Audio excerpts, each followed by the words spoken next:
નમસ્કાર, અમારી news channel news for કાઠિયાવાડને લાઈક કરો, શેર કરો અને સબસ્ક્રાઇબ કરો. News for Kathiawad. નમસ્કાર.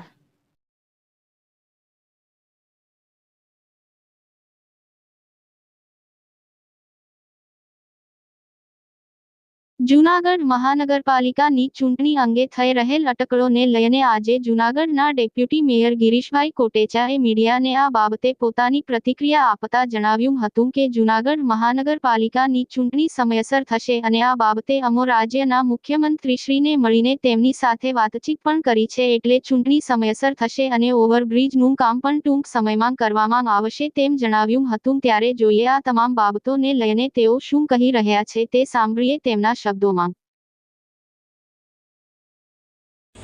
2019 થી 2024 સુધીમાં ભારતીય જનતા પાર્ટીની સ્પષ્ટ 2/3 મેજોરિટીથી બોડી બેઠી. એ પછી સતત એક ધારી કામગીરી, કારણ કે ધીરુભાઈ ગોહેલ બેઠા અને એના પછીની જે આપણા ગીતાબેન પરમાર બેઠા મેયર તરીકે, અત્યારે હું પણ ડેપ્યુટી મેયર તરીકે છું. અખલોટ પૈસા કેન્દ્ર સરકાર અને ગુજરાત સરકારે આપ્યા. ટુરિઝમ વિભાગે જો તમે ગણો તો ઉપરકોટનો જે 80 કરોડ રૂપિયાના ખર્ચે આખો ઉપરકોટ તૈયાર થયો.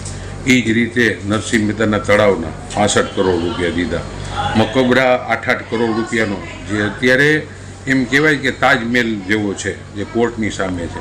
એ સિવાયના 350 કરોડ રૂપિયાની ભૂગર્ભ ગટર કે જે પાણી પુરવઠા મારફત કામગીરી કરવામાં આવી હતી. આ વિજયભાઈ રૂપાણી ટાઈમે ટેન્ડર બહાર પડ્યું હતું.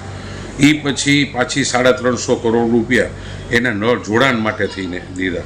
એનું પણ ફૂલ સ્પીડે કામ ચાલુ છે. અત્યારે જૂનાગઢની અંદર ટોરેન્ટોના અડધા વિસ્તારમાં ગેસની પાઇપલાઇન આવી ગઈ છે. ભૂગર્ભ ગટરના કામ ઝાંઝેડા રોડ જો કે જોશીપરા રોડ જો બધી જગ્યાએ પૂરા થઈ ગયા. ગાંધીગ્રામથી માંડીને અમુક વિસ્તારની અંદર હજી બાકી છે.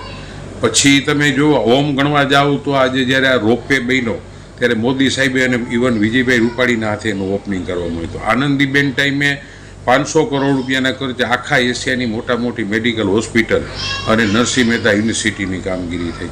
એટલે સરકારે પેટ ભરીને પૈસા દીધા. ને બીજું, જ્યાં મેજોરિટી અમારા જે કામ થયા જ ને એ જમીનની અંદરના થયા છે.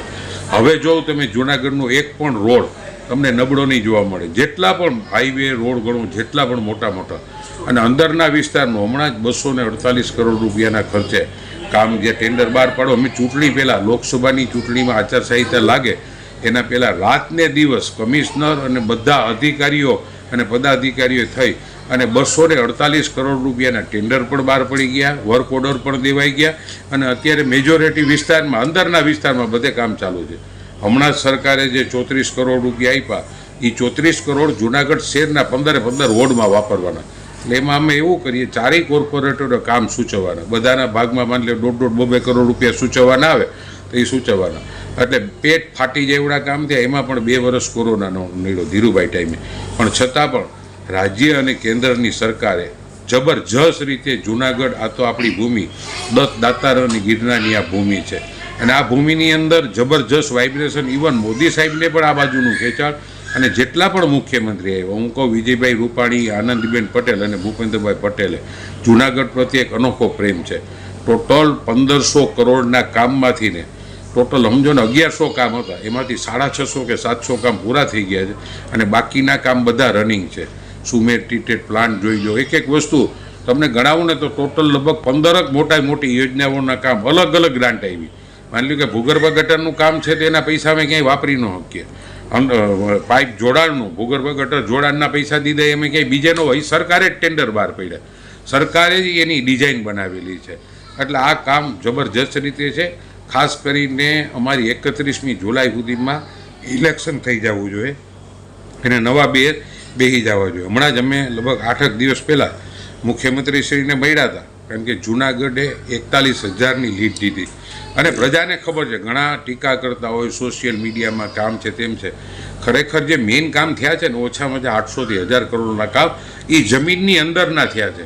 અમને પણ ખબર છે કે તકલીફ પડે, પણ જ્યાં સુધી તમે 10 ફૂટ ખોદીને એને ભૂગર્ભ ગટરનો પાઇપ નાખો, ટોરેન્ટોની લાઇન 10 ફૂટ અંદર નાખો તો રોડ તો ખોદવો જ પડે. પણ અત્યારે બધા રોડ જેટલા કામ થયા ત્યાં રોડ બની પણ ગયા અને નવા રોડના કામ પણ ચાલુ છે. હજી આ 34 કરોડનું કામ પણ હવે અમે ટેન્ડરિંગ કરશું બધા કોર્પોરેટ. પણ ખાસ મેઇન વાત એ છે કે ચૂંટણી ટાઈમે જ થવાની છે. 31મી જુલાઈએ મેયર બેસી જાય, 5-15 દિવસમાં એનું જાહેરનામું બહાર પડશે, ચૂંટણીનું ફોર્મ ભરવાની તારીખ, ફોર્મ ખેંચવાની તારીખ. એટલે હું માનું કે મેં હમણાં CMRએ જ્યારે વાત કરી અમે ત્યારે હરેશભાઈ હતા સ્ટેન્ડિંગના ચેરમેન, દંડક હતા અરવિંદભાઈ ભલાણી અને આપણા શહેર પ્રમુખ પુનિતભાઈ શર્મા, એની હાજરીમાં જ મારે પણ વાત થઈ હતી. એણે કીધું હતું કે ના ટાઈમે ચૂંટણી થાય. જી, ઓવરબ્રિજની વાત આવે છે તો એના વિશે શું કહેશો? ઓવરબ્રિજના જે 85 કરોડ રૂપિયાનું ટેન્ડર, એની ડિઝાઇન બધું નક્કી થઈ ગયું, ટેન્ડર ખુલી પણ ગયું છે. અમે આ વખતે સાહેબને પણ કીધું કે સાહેબ અમારે ખાતમુહૂર્ત તમારા હાથે કરાવો. એટલે એણે અમારા શહેર પ્રમુખને કીધું હતું કે સારું, હું ટાઈમ જોઈને નક્કી કરીને તમને કહીશ. જી, ઓકે.